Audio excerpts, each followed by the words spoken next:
आपका हमारे चैनल में स्वागत है। कैसा है श्री गणेश का दिव्य लोक, जो सदा सुखानंद रूप है, समुद्र के जल में तथा इक्षु रस में निवास करते हैं, जो अपने ज्ञान द्वारा द्वंद्व का नाश करने वाले हैं। उन गजानन का हम भक्ति भाव से भजन करते हैं। भाद्रपद शुक्ल चतुर्थी को गणेश उत्सव की शुरुआत में गणेश भक्त गणपति की प्रतिमा को अपने घर लाते हैं, उनका आवाहन करते हैं, पूजन करते हैं और अंत में अगले बरस जल्दी आने का आश्वासन लेकर समुद्र में उनका विसर्जन कर उन्हें उनके लोक भेज दिया जाता है। यहाँ पर यह प्रश्न उठता है कि श्री गणेश की प्रतिमा का समुद्र में विसर्जन क्यों किया जाता है और उनका दिव्य लोक कौन सा है। श्री गणेश लोक कहलाता है स्व आनंद धाम। गणेश पुराण के उपासना खंड में श्री गणेश के निवास स्थान को उनका स्व आनंद धाम कहा गया है, जो आनंद से परिपूर्ण है। भगवान श्री गणेश आनंदमय है, चिदानंद रूप है। श्री गणेश अपने भक्तों के पापों और विघ्नों को नष्ट करने और उनको आनंद प्रदान करते हैं। उनके नाम से ही मनुष्य के दोष जलने लगते हैं और काल रूप कली कांपने लगता है, इसीलिए उनके धाम को स्व आनंद धाम कहा गया है। शिव शक्तिकृत गणाधीश स्तोत्र में कहा गया है कि श्री गणेश स्व आनंद लोक के वासी और सिद्धि बुद्धि के प्राण वल्लभ है। पूर्णानंद गणेश अपने स्वानंद धाम में निवास कर समस्त लोक का मंगल करते रहते हैं। गणेश लोक को दिव्य लोक भी कहते हैं। इक्षु रस के समुद्र में है श्री गणेश लोक। श्री गणेश लोक इक्षु सागर यानी कि ईख के रस के समुद्र में नवरत्नमय द्वीप पर स्थित है। भगवान श्री गणेश ने अपनी कामदायिनी शक्ति द्वारा इस लोक का निर्माण किया है। इस लोक का विस्तार 5000 योजन है। शीतल मंद सुगंधित वायु यहाँ सदा बहती रहती है। यहाँ की भूमि स्वर्णमय और रत्नमय है। दोनों की प्रभा से सारी भूमि अरुण दिखाई देती है। यहाँ देवताओं के मंदिर भी गुंजा मुक्तामणियों और हीरो से बने हैं। गणेश लोक का हर वृक्ष कल्प वृक्ष है। गणेश सहस्त्र नाम में श्री गणेश को चिंतामणि द्वीपति तथा कल्पद्रुम वनालय कहा गया है, जिसका अर्थ है श्री गणेश लोक चिंतामणि यानी कि सभी कामनाओं को पूर्ण करने की सामर्थ्य रखने वाला रत्न से बना है, और कल्पद्रुम वनालय का अर्थ है श्री गणेश कल्प वृक्ष के उपवन में निवास करने वाले हैं। सहस्त्र दल कमल पर बनी महापीठ पर विराजते हैं श्री गणेश।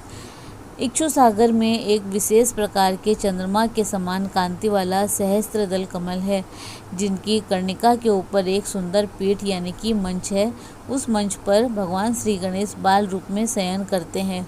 जैसे क्षीर सागर में भगवान नारायण शयन करते हैं, वैसे ही श्री गणेश इक्षु रस के समुद्र में शोभायमान है।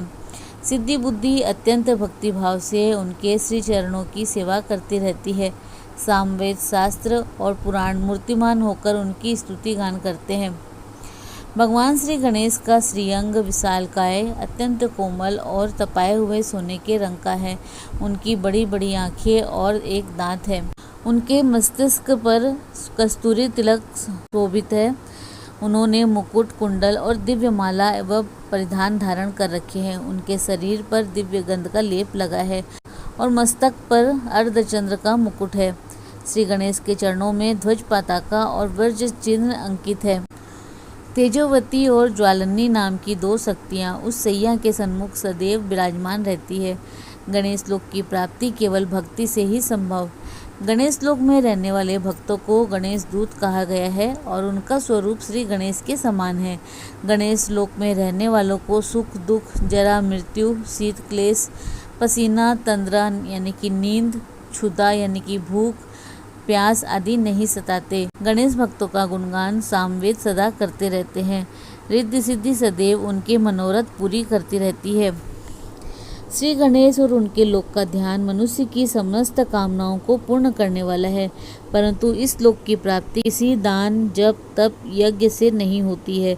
दुख और मोह माया से रहित यह गणेश लोक केवल श्री गणेश भक्ति एवं कृपा से ही मिलता है।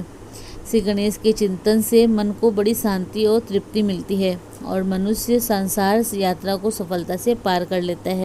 हम हर वर्ष गणपति की स्थापना तो करते हैं, लेकिन हम में से बहुत ही कम लोग जानते हैं कि आखिर हम गणपति क्यों बिठाते हैं। तो आइए जानते हैं। हमारे धर्म ग्रंथों के अनुसार महर्षि वेद व्यास जी ने महाभारत की रचना की, लेकिन लिखना उनके वश का नहीं था। अतः उन्होंने श्री गणेश की आराधना की और गणपति से महाभारत लिखने की प्रार्थना की। गणेश जी ने सहमति दी और दिन रात लेखन कार्य आरंभ हुआ। इस कारण गणेश जी को थकान तो होनी ही थी, लेकिन उन्हें पानी पीना भी वर्जित था। अतः गणपति जी के शरीर का तापमान नहीं बढ़े, इसीलिए वेद व्यास जी ने उनके शरीर पर मिट्टी का लेप किया और भाद्रपद शुक्ल चतुर्थी को गणेश जी की पूजा की। मिट्टी का लेप सूखने पर गणेश जी के शरीर में अकड़न आ गई। इसी कारण गणेश जी का एक नाम पार्थिव गणेश भी पड़ा। महाभारत का लेखन कार्य 10 दिनों तक चला। अनंत चतुर्थी को लेखन कार्य संपन्न हुआ। वेद व्यास जी ने देखा कि गणपति का शारीरिक तापमान फिर भी बहुत बढ़ा हुआ है और उनके शरीर पर लेप की गई मिट्टी सूखकर झड़ रही है, तो वेद व्यास जी ने उन्हें पानी में डाल दिया।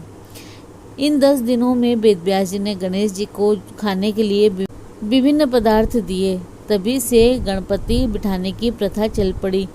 इन 10 दिनों में इसीलिए गणपति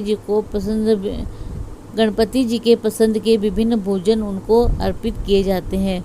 मान्यता है कि गुरु शिष्य परंपरा के तहत इसी दिन से विद्या अध्ययन का शुभारंभ होता था। राजस्थान में इस दिन गणेश जी का सिंधारा किया जाता है। गणेश जी के सिंधारे के साथ ही इस दिन वहाँ लड़कों का भी सिंधारा किया जाता है। तो दोस्तों, इसी प्रकार और भी रोचक जानकारी के लिए आप हमारे चैनल को लाइक, शेयर व सब्सक्राइब करें। हमारे चैनल में विजिट करने के लिए धन्यवाद।